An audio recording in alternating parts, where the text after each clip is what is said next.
গতকাল শোভাবাজার মেট্রো স্টেশনে যাত্রীরা দুর্ভোগে পড়েছিলেন। কেন না মেট্রোর গেট আটকাচ্ছিল না, এতটাই ভিড় ছিল।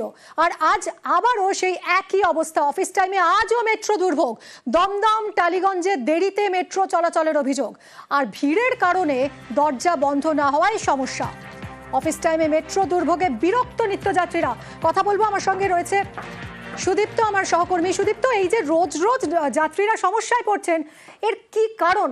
মেট্রো কর্তৃপক্ষের গাফিলতি দায়ী এর জন্য?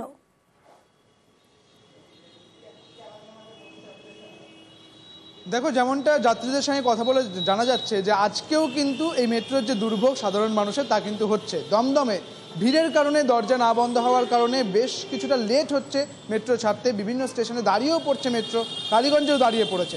যেটা যাত্রীরা বলছেন যে এই যে লাইন অনেক বেড়েছে, কিন্তু তার সঙ্গে ব্যস্তানুপাতিক সম্পর্ক হচ্ছে এই মেট্রোর, মানে মেট্রো কিন্তু কম সংখ্যাতেই রয়েছে, লাইন বেড়ে গিয়েছে। কার্যত যে পরিমাণে মেট্রো থাকার কথা, ভিড় যেরকমভাবে হচ্ছে, অর্থাৎ মানুষের যে পরিমাণে ভিড় হচ্ছে, তা কিন্তু সামাল দিতে পারছে না এই পর্যাপ্ত যে পরিমাণ মেট্রো রয়েছে এখন, সেই মেট্রোগুলি।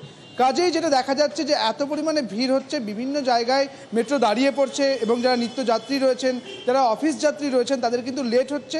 এবং এই দুর্ভোগ আজকেও কিন্তু দেখা যাচ্ছে, যেটা গতকাল দেখা গিয়েছিল শোভাবাজারের ক্ষেত্রে, দমদমের ক্ষেত্রে, কালীঘাটের ক্ষেত্রে, টালিগঞ্জের ক্ষেত্রে, ঠিক একইভাবে আজকেও এই একই চিত্র। দুর্ভোগ কিন্তু এখনো পর্যন্ত কাটেনি, এমনটাই দেখা যাচ্ছে। মিমি। একদমই সুদীপ্ত, এবং কত দ্রুত এই সমস্যার সমাধান করে মেট্রো কর্তৃপক্ষ, সেটাই দেখার। গতকাল শোভাবাজারের একই ঘটনা ঘটেছিল। ভিড়ের কারণে মেট্রোর দরজা আটকাচ্ছিল না, ফলে সমস্যায় পড়েছিলেন যাত্রীরা। এবং আজ আবারও একই ঘটনা, অফিস টাইমে আজও মেট্রো দুর্ভোগ। দমদম টালিগঞ্জে দেরিতে মেট্রো চলছে, যার ফলে ভিড় হয়ে যায় অনেক। ভিড়ের কারণে দরজা বন্ধ না হওয়ায় সমস্যায় পড়েন যাত্রীরা।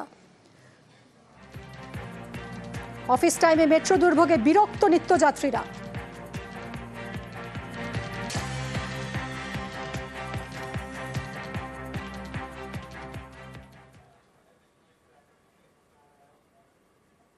বন্ধুর হাতে বন্ধু খুন, বন্ধুদের গন্ডগোল থামাতে গিয়ে খুন উদীয়মান ফুটবলার।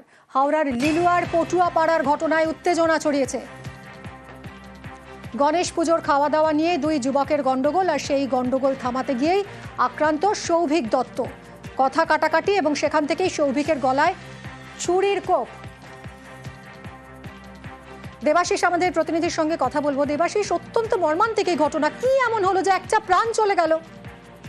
অবশ্যই কি এমন হলো তার অভিযুক্ত তাকে অমিত রায়চৌধুরী, তাকে কিন্তু ইতিমধ্যে গ্রেপ্তার করা হয়েছে, এবং অমিতের সঙ্গে যে যুবকের গন্ডগোল হচ্ছিল তাকেও আটক করে জিজ্ঞাসাবাদ করা হচ্ছে। এই পটুয়াপাড়া এলাকায় একটি ক্লাবে গণেশ পুজোর খাওয়া দাওয়ার পরেই হঠাৎ করে দেখা যায় অমিত রায়চৌধুরী এক যুবকের সঙ্গে বচসা করছে।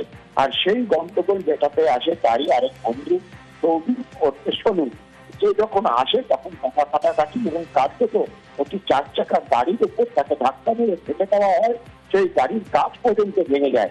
তারপর পকেট থেকে ছুরি বার করে একেবারে গলার নিচের অংশে সেখানে কোপ বসানো হয়, এবং রক্তাক্ত অবস্থায় লুকিয়ে পড়ে শানু। সঙ্গে সঙ্গে তাকে হাসপাতালে নিয়ে গেলে চিকিৎসা মৃত বলে ঘোষণা করে। তবে এই খুনের ঘটনার পরেই কিন্তু আমি পাঠিয়ে দেওয়ার চেষ্টা করলেও এলাকার মানুষজন কিছু ধাওয়া করে তাকে ধরে ফেলে এবং চিকিৎসার হাতে তাকে তুলে দেয়। আর এই ঘটনায় বিরোধ ব্যাপক উত্তেজনা ছড়ায় গোটা এলাকায়, কারণ শানু এলাকার একজন উদীয়মান ফুটবলার, ভালো ছেলে হিসেবে পরিচিত।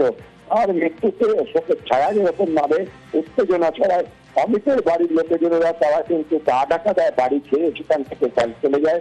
পুরো পরিস্থিতি নিয়ন্ত্রণে আনতে ঘটনাস্থলে বিশাল পুলিশ বাহিনীর র্যাব সেখানে মোতায়েন করা হয়, আর সকাল থেকেও সেখানে পুলিশ মোতায়েন করা হয়েছে। ধন্যবাদ দেবাশিস। পুরো পাড়া আতঙ্কিত, কারণ আমাদের এখানটায় এই ধরনের ঘটনা এর আগে কোনোদিন ঘটেনি। আর এরকম হলো 10 মিনিটের মধ্যে হঠাৎ ফোন আসলো যেরকম মাঠে রাস্তায় ঝামেলা হয়েছে, ছুরি নিয়েই ঘোরে ছেলেটা, 2 ভাই। আমরা চাইছি এর ন্যায্য বিচার হোক এবং একে ফাঁসি দেওয়া হোক। আমরা খুব আতঙ্কিত, ছেলেদের পেছনে পেছনে ঘুরে বেড়াচ্ছি। এখন যে পরিস্থিতি দেখছি, ছেলেকে একার বেরোতে দিতে ভয় লাগছে আমাদের।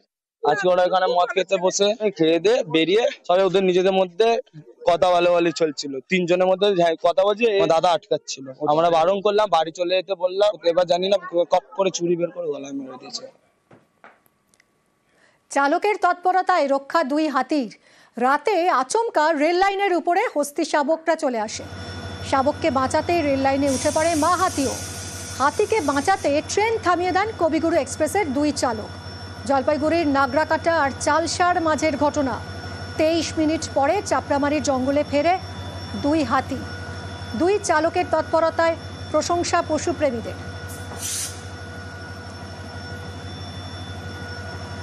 চালকের তৎপরতায় রক্ষা পেয়েছে দুটি হাতি, মা হাতি এবং শাবক হাতি। রাতে আচমকাই রেল লাইনের উপরে উঠে যায় হস্তি শাবক, আর শাবককে বাঁচাতে রেল লাইনে উঠে পড়ে মা হাতিও। আর সেই সময়ে হাতিকে বাঁচাতে ট্রেন থামিয়ে দেন কবিগুরু এক্সপ্রেসের দুই চালক। জলপাইগুড়ির নাগরাকাটা আর চালসার মাঝের ঘটনা। 23 মিনিট পরে চাপড়ামারির জঙ্গলে ফেরে দুই হাতি।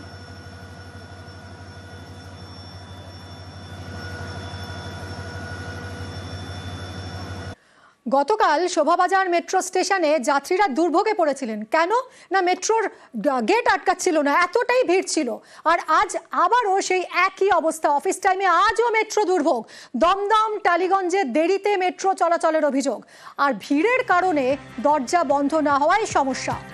অফিস টাইমে মেট্রো দুর্ভোগে বিরক্ত নিত্যযাত্রীরা। কথা বলবো, আমার সঙ্গে রয়েছে সুদীপ্ত, আমার সহকর্মী। সুদীপ্ত, এই যে রোজ রোজ যাত্রীরা সমস্যায় পড়ছেন, এর কি কারণ? মেট্রো কর্তৃপক্ষের গাফিলতি দায়ী এর জন্য?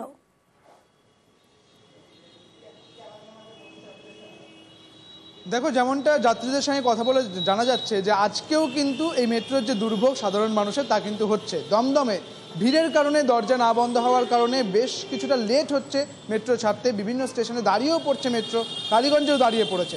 যেটা যাত্রীরা বলছেন যে এই যে লাইন অনেক বেড়েছে, কিন্তু তার সঙ্গে ব্যস্তানুপাতিক সম্পর্ক হচ্ছে এই মেট্রোর, মানে মেট্রো কিন্তু কম সংখ্যাতেই রয়েছে, লাইন বেড়ে গিয়েছে। কার্যত যে পরিমাণে মেট্রো থাকার কথা, ভিড় যেরকমভাবে হচ্ছে, অর্থাৎ মানুষের যে পরিমাণে ভিড় হচ্ছে, তা কিন্তু সামাল দিতে পারছে না এই পর্যাপ্ত যে পরিমাণ মেট্রো রয়েছে এখন, সেই মেট্রোগুলি। কাজেই যেটা দেখা যাচ্ছে যে এত পরিমাণে ভিড় হচ্ছে, বিভিন্ন জায়গায় মেট্রো দাঁড়িয়ে পড়ছে, এবং যারা নিত্যযাত্রী রয়েছেন, যারা অফিস যাত্রী রয়েছেন, তাদের কিন্তু লেট হচ্ছে। এবং এই দুর্ভোগ আজকেও কিন্তু দেখা যাচ্ছে, যেটা গতকাল দেখা গিয়েছিল শোভাবাজারের ক্ষেত্রে, দমদমের ক্ষেত্রে, কালীঘাটের ক্ষেত্রে, টালিগঞ্জের ক্ষেত্রে, ঠিক একইভাবে আজকেও এই একই চিত্র। দুর্ভোগ কিন্তু এখনো পর্যন্ত কাটেনি, এমনটাই দেখা যাচ্ছে। মিমি। একদমই সুদীপ্ত, এবং কত দ্রুত এই সমস্যার সমাধান করে মেট্রো কর্তৃপক্ষ, সেটাই দেখা। গতকাল শোভাবাজারের একই ঘটনা ঘটেছিল। ভিড়ের কারণে মেট্রোর দরজা আটকাচ্ছিল না, ফলে সমস্যায় পড়েছিলেন যাত্রীরা। এবং আজ আবারও একই ঘটনা, অফিস টাইমে আজও মেট্রো দুর্ভোগ। দমদম টালিগঞ্জে দেরিতে মেট্রো চলছে, যার ফলে ভিড় হয়ে যায় অনেক। ভিড়ের কারণে দরজা বন্ধ না হওয়ায় সমস্যায় পড়েন যাত্রীরা। অফিস টাইমে মেট্রো দুর্ভোগে বিরক্ত নিত্যযাত্রীরা।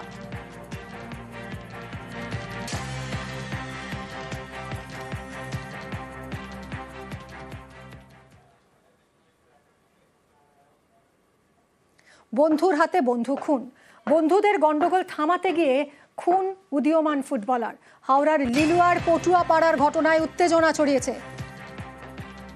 গণেশ পুজোর খাওয়া দাওয়া নিয়ে দুই যুবকের গন্ডগোল, আর সেই গন্ডগোল থামাতে গিয়েই আক্রান্ত সৌভিক দত্ত।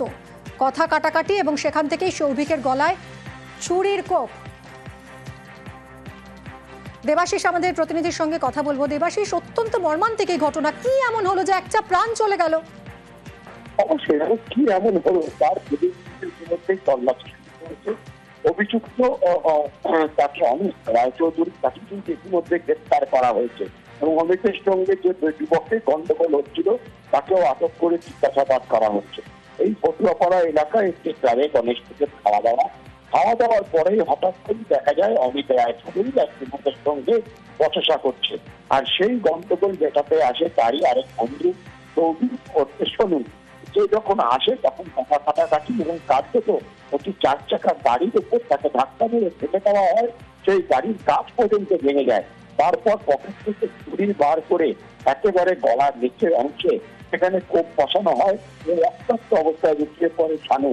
সঙ্গে সঙ্গে তাকে হাসপাতালে নিয়ে গেলে চিকিৎসার স্বামীকে বলে ঘোষণা করে। তবে এই খুনের ঘটনার পরেই কিন্তু অমিত পাঠিয়ে দেওয়ার চেষ্টা করলেও এলাকার মানুষজন কিন্তু ধাওয়া করে তাকে ধরে ফেলে এবং পুলিশের হাতে তাকে তুলে দেয়। আর এই ঘটনায় দিলে ব্যাপক উত্তেজনা ছড়ায় গোটা এলাকায়, কারণ শানু এলাকার একজন উদীয়মান ফুটবলার, ভালো ছেলে হিসেবে পরিচিত। আর মৃত্যুতে শোকের ছায়া যেরকম নামে উত্তেজনা ছড়ায়, অমিতের বাড়ির লোকেজনেরা তারা কিন্তু গা ডাকা দেয়, বাড়ি খেয়ে সেখান থেকে চলে যায়। পুরো পরিস্থিতি নিয়ন্ত্রণে আনতে ঘটনাস্থলে বিশাল পুলিশ বাহিনীর র্যাব সেখানে মোতায়েন করা হয়, আর সকাল থেকে সেখানে পুলিশ মোতায়েন করা হয়েছে। ধন্যবাদ দেবাশিস। পুরো পাড়া আতঙ্কিত, কারণ আমাদের এইখানটায় এই ধরনের ঘটনা এর আগে কোনোদিন ঘটেনি। আর এরকম হলো 10 মিনিটের মধ্যে হঠাৎ ফোন আসলো যেরকম মাঠে রাস্তায় ঝামেলা হয়েছে, ছুরি নিয়েই ঘোরে ছেলেটা, 2 ভাই। আমরা চাইছি এর ন্যায্য বিচার হোক এবং একে ফাঁসি দেওয়া হোক। আমরা খুব আতঙ্কিত, ছেলেদের পেছনে পেছনে ঘুরে বেড়াচ্ছি। এখন যে পরিস্থিতি দেখছি, ছেলেকে একার বেরোতে দিতে ভয় লাগছে আমাদের। আজকে ওরা এখানে মদ খেতে বসে খেয়ে দিয়ে বেরিয়ে সবাই ওদের নিজেদের মধ্যে কথা বলাবলি চলছিল। 3 জনের মধ্যে কথা বলছে, দাদা আটকাচ্ছিল। আমরা বারণ করলাম, বাড়ি চলে যেতে বললাম। এবার জানি না কপ করে ছুরি বের করে গলায় মেরে দিয়েছে। চালকের তৎপরতায় রক্ষা 2 হাতির। রাতে আচমকা রেল লাইনের উপরে হস্তি শাবকরা চলে আসে। শাবককে বাঁচাতে রেল লাইনে উঠে পড়ে মা হাতিও। হাতিকে বাঁচাতে ট্রেন থামিয়ে দেন কবিগুরু এক্সপ্রেসের 2 চালক। জলপাইগুড়ির নাগরাকাটা আর চালসার মাঝের ঘটনা। 23 মিনিট পরে চাপড়ামারির জঙ্গলে ফেরে 2 হাতি। 2 চালকের তৎপরতায় প্রশংসা পশুপ্রেমীদের।